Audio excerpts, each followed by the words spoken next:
और पिछले दिनों कश्मीर में हुई साजिशन टारगेट किलिंग की वजह से हालात बिगड़े और कश्मीरी हिंदुओं का पलायन शुरू हुआ। लेकिन दहशतगर्दों की साजिश पर पानी फेरने के लिए केंद्रीय गृह मंत्रालय ने कमर कस ली है। केंद्रीय गृह मंत्री अमित शाह ने एक्शन प्लान के लिए हाई लेवल बैठक की और फिर मिशन कश्मीर के तहत एनकाउंटर शुरू हुआ। तुरंत हुए एक्शन के तहत 3 से 4 दिन में ही घुसपैठिए पाकिस्तानी आतंकियों को जहन्नुम पहुंचा रहे हैं। इसके अलावा पाक परस्त दहशतगर्द भी दोज़ख पहुंच गए। देखिए ये पूरी रिपोर्ट।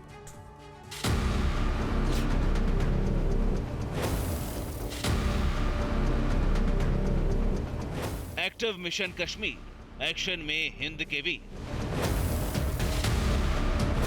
कश्मीर में अशांति फैलाकर अब कोई नहीं बच सकेगा। टारगेट किलिंग की दहशत बनाकर कोई दहशतगर्द कश्मीर के खिलाफ साजिश नहीं रच सकेगा। अब हिसाब तुरंत होता है। ये नया भारत है।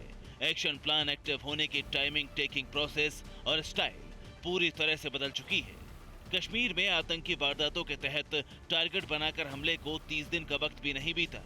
केंद्रीय गृह मंत्रालय तुरंत एक्शन में आया। एक हाई लेवल बैठक हुई और घाटी के जिन हालातों को 90 के दशक की तरह दिखाने की साजिश की गई, उस साजिश पर पानी फिर गया। केंद्र ने मिशन कश्मीर एक्टिव कर दिया। आखिर कैसे हुआ आतंकियों के खिलाफ एक्शन, इसे समझिए। केंद्रीय गृह मंत्री ने 3 जून को हाई लेवल बैठक बुलाई थी।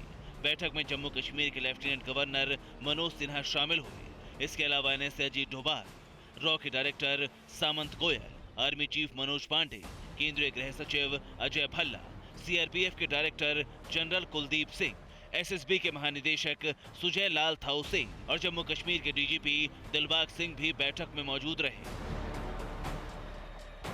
सूत्रों के मुताबिक इस बैठक में केंद्रीय गृह मंत्री ने घाटी के हालात पर चिंता जताते हुए तुरंत एक्शन प्लान बनाने को कहा और चंद घंटों में ही एक्शन भी शुरू हो गया, जिसका ऐसा असर पड़ा कि दहशत फैलाने वाले खुद खौफ में आ गए।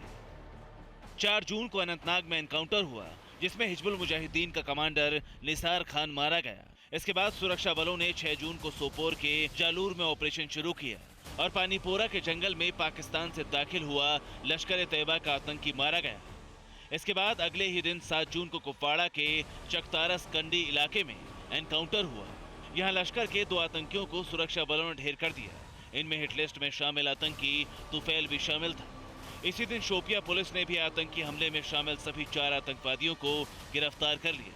इसके अलावा 7 जून को ही शोपिया के बदीमर्ग में हुई मुठभेड़ में एक आतंकी ढेर कर दिया गया, जिसकी पहचान नदीम अहमद राथर और कुलगाम के कामरान के रूप में हुई। यह आतंकी भी हिजबुल से जुड़ा था। सिर्फ 4 दिन में केंद्रीय गृह मंत्रालय के एक्शन प्लान का जो असर दिखा, उसमें पाकिस्तान परस्त आतंकवादियों की नींद हराम कर दी। मारे गए इन 5 आतंकवादियों में 2 पाकिस्तानी घुसपैठिए थे, जिन्होंने कश्मीर में बहने वाली अमन की फिजा में अपने नापाक इरादों का खून मिलाने की कोशिश की थी। लेकिन 3 जून को बने एक्शन प्लान के बाद बिना देर किए सीधे एक्शन शुरू हुआ, जिसके नतीजे दिखने लगे हैं। Bureau report, TVN Bharatvarsh. अड़ी सोमवार से शुक्रवार शाम 6 बजे सिर्फ TV9 भारतवर्ष पर।